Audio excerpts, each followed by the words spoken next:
Spotify, Deezer, Amazon Music, Apple Music, YouTube Music, en 5 ou 6 ans, j'ai testé un bon nombre de plateformes de streaming musical. Mais parmi elles, YouTube Music s'est imposé comme mon favori.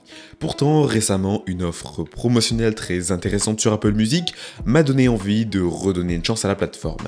Et après plusieurs semaines d'utilisation, j'ai fait des découvertes surprenantes. Il y a du bon, il y a du très bon même, mais il y a aussi quelques points qui sont moins convaincants. Mais avant de débuter cette vidéo, je vous invite à vous abonner à la chaîne. Ici, on parle de nouvelles technologies 2 fois par semaine, une fois tous les mercredis à 17h30 et une fois tous les dimanches à 11h. Donc n'hésitez pas à le faire. Un grand merci à ceux qui prendront le temps de le faire. Et nous, on passe à notre sujet de vidéo du jour.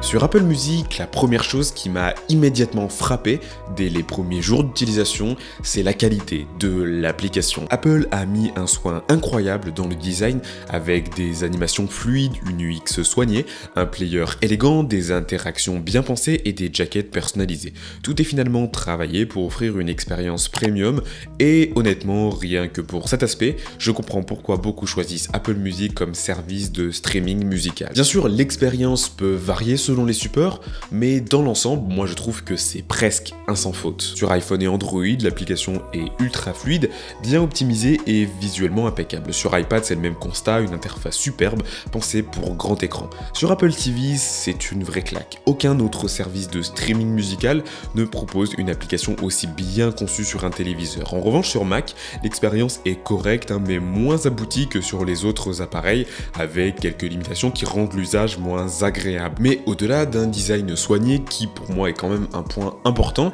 il y a aussi des choses qui sont très intéressantes à notifier sur Apple Music. Je pense notamment aux fonctionnalités intelligentes qui viennent ici embellir l'expérience utilisateur.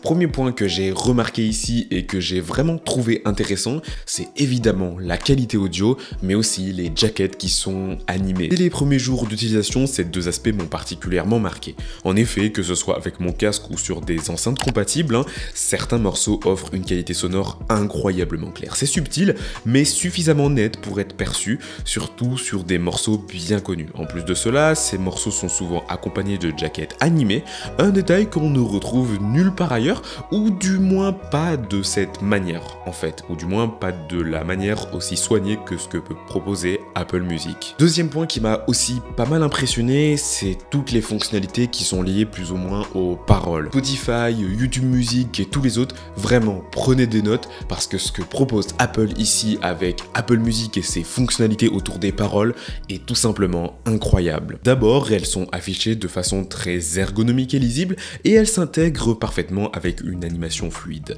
Mais la véritable killer feature, c'est la fonction karaoké. En appuyant sur un petit micro, vous pouvez réduire la voix du chanteur et ainsi chanter uniquement sur l'instrumental. Je trouve cette option largement sous-estimée. C'est vraiment cool pour ceux qui aiment faire des soirées karaoké directement chez eux ou qui simplement aiment chanter en fait de manière chill chez eux.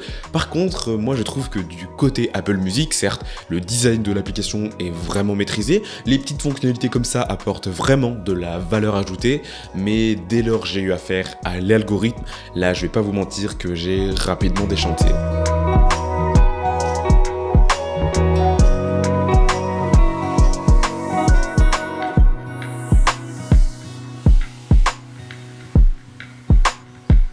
Mon service de streaming musical, du moins celui que j'utilise depuis maintenant pas mal de temps, c'est YouTube Music. Et je vais pas vous mentir, moi c'est un service que j'adore utiliser sur toutes les plateformes, mais la vérité c'est que je l'aime surtout pour son algorithme de qualité qui me propose de nombreux morceaux qui sont plus ou moins liés au style de musique que j'écoute déjà. Et du coup, l'algorithme d'Apple Music, je le trouve assez limité et simpliste à côté. Bien qu'il y ait des playlists intelligentes, elles ne vont pas très loin.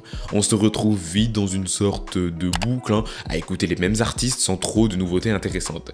Même en cherchant à affiner les recommandations, moi je trouve que l'expérience reste décevante. L'algorithme d'Apple Music fait bien apprécier ce que tu écoutes déjà, mais il ne t'aide pas à découvrir beaucoup de nouvelles choses qui pourraient être liées à tes goûts. Même la fonction aléatoire ne semble pas s'adapter aux morceaux que tu écoutes régulièrement, je trouve.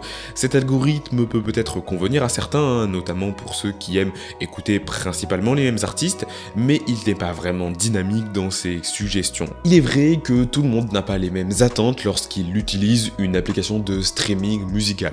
Certains, ça va être le design, d'autres, ça va être l'algorithme, pour certains, ça va être la qualité du son, donc forcément, tout ça est très subjectif. De mon côté, moi, lorsque j'utilise un service de streaming musical, j'attends vraiment d'avoir un algorithme puissant, un algorithme qui est dynamique, et ce que propose Apple Music, pour moi, c'est tout simplement pas au niveau, du moins, c'est pas au niveau de ce que j'attends d'un service de streaming musical. Et oui, clairement, Apple Music ne m'a pas convaincu définitivement.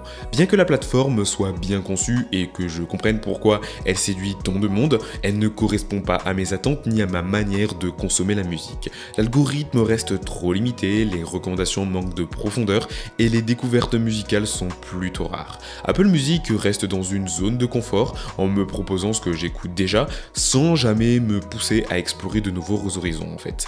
En comparaison, YouTube Music m'offre une expérience bien plus dynamique, hein, comme je le disais tout à l'heure, avec un algorithme qui me surprend constamment et qui me fait découvrir des artistes et des morceaux que je n'aurais jamais trouvé autrement.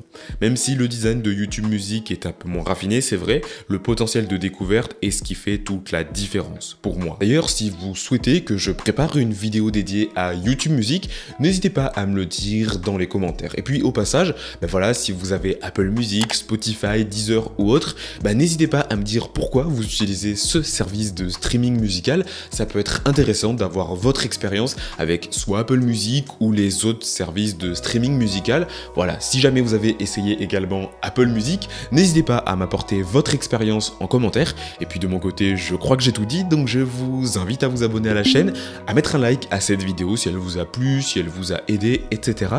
Et puis sur ce, moi je crois que j'ai tout dit, donc je vous dis à très vite pour une nouvelle vidéo sur la chaîne. Allez, salut!